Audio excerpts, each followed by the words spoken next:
Well, hi, and welcome to this week's Seekers and Cynics. My name is Richard Bentley, and this here is Bodmin Road Church in Hull. And this week, I want to tackle a topic that's been raised with me this week. Someone raised this question with me, so I thought it'd be a good topic to do for this week's Seekers and Cynics. And actually, it's more of an objection than a question, an objection to Christianity, and a very, very, very fair objection, if I may say so. And the objection is this: wars are just caused by religion, aren't they? Or most of them are. Doesn't religion just end up with people fighting? And so that's the objection in a nutshell, and that's what I want us to try and think about and explore in this session. I guess that question was prompted by the recent goings-on in the Middle East, but of course there's a long history of conflict and war and violence that has sprung out of religious differences from Northern Ireland, of course going right back to the Crusades. There's plenty of examples where religion has been the trigger point for war and for violence. And you might just say, well, isn't that good enough reason just to stop right there, ditch the whole lot? Let's look no further. Clearly, this is not a healthy thing to be involved in.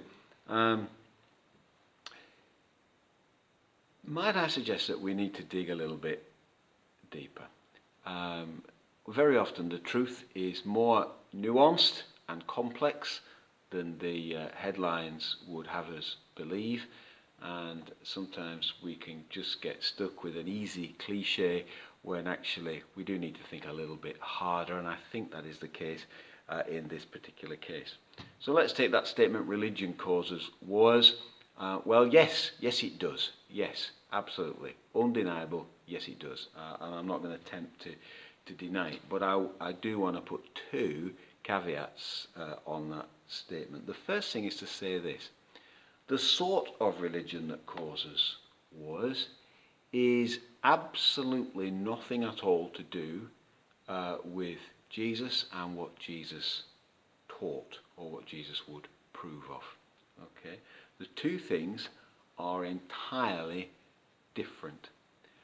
But that's not always clear, because the word Christianity, which should just be about what Jesus taught and who Jesus was, because the name Christ is there in Christianity, the word Christianity has come to include a whole lot more stuff than Jesus ever meant it to. The word Christianity is sort of includes a lot of things that don't necessarily come from Jesus. There's a joke about a guy who went to Belfast during the Troubles, and he got himself lost out on the streets late at night, and suddenly he's apprehended by a gang. And the leader of the gang puts him on the spot and says, "Right, tell me, are you a Catholic or are you a Protestant?" And the guy thinks, "Do you know what, I need to think real quick here, because if I give the wrong answer, I'm dead." Anyway, he thinks on his feet fast, and he says, "Well, actually, I'm an atheist." To which the gang leader responds, "Yeah, but are you a Catholic atheist or a Protestant atheist?" The joke is making the point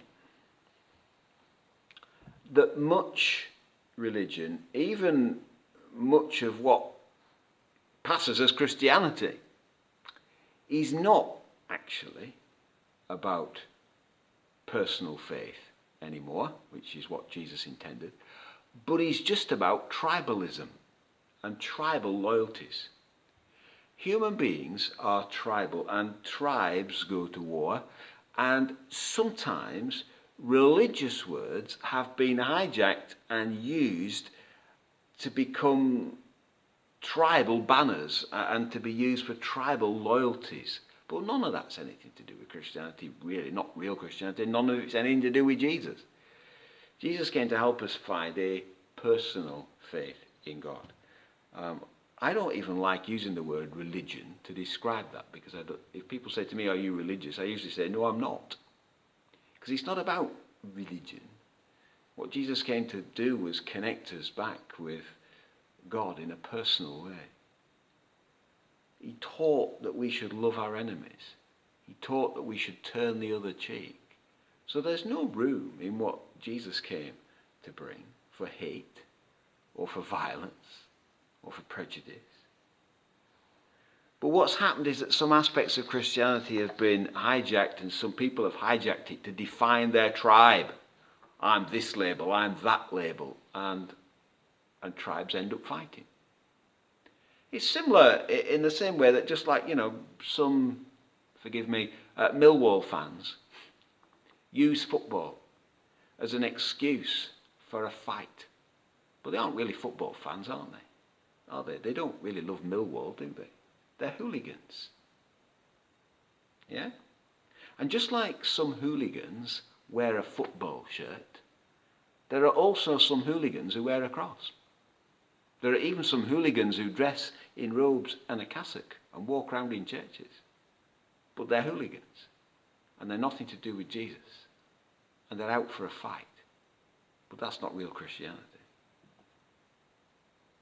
War has absolutely no connection to Jesus and his message of salvation. Wars are about nationalism and tribalism and politics and power and greed and territory. But sometimes nations and tribes and politicians have adopted religious language to bolster their cause. And they've hijacked religious words to get people on board and stir people up. And so these things have become overlapped and confused. But it's nothing that Jesus would approve of. And it's nothing that Jesus is responsible for. Any more than the person who invented the game of football is responsible for football hooliganism. Do you see? Now that's my first point, but I want to make another point. It's this. Let's add up all the deaths that have been caused by religious conflict or by religious people over the centuries. Ireland, the Middle East, the Crusades. Let's add it all up. Now let's add up all the deaths that have been caused by those leaders who have been self-confessed humanists or atheists. Mao, Stalin, Pol Pot, Hitler. Let's add up all those deaths. It's estimated, that in the 20th century, Marxism alone is responsible for over 100 million deaths. The score is not even close. The humanists and the atheists and the Marxists outscore the death toll compared to the religious death toll by a mile. That's fact. That's just data. That's just stats. So yes, I will accept that some so-called religious people and religious ideas have been behind conflict and war. But in summary, none of that is real faith, personal faith. None of that is to do with Jesus. And moreover, if you really want to be fair, and you really want to get worried about the numbers and the score, then you should have a far bigger problem with atheism and a far bigger problem with humanism, because those ideas can be linked to far greater atrocities and to a far higher death toll. Next time, I want to dig in more deeply to the whole problem with religion. Not just the tribalism and the warful aspect of it, but I think there's a whole range of problems with religion. And as I've said, Jesus didn't come to bring religion. He came to bring deep and genuine personal faith, which is a different thing. Jesus actually attacked religion. He spoke against it, and it was religious people who were the ones who killed him. So next time we'll get into all of that and weigh up the whole problem with religion and explore how the message of Jesus is not asking you to become religious. How the message of Jesus is not about promoting religion in that traditional sense, but it's something else entirely. See you next time.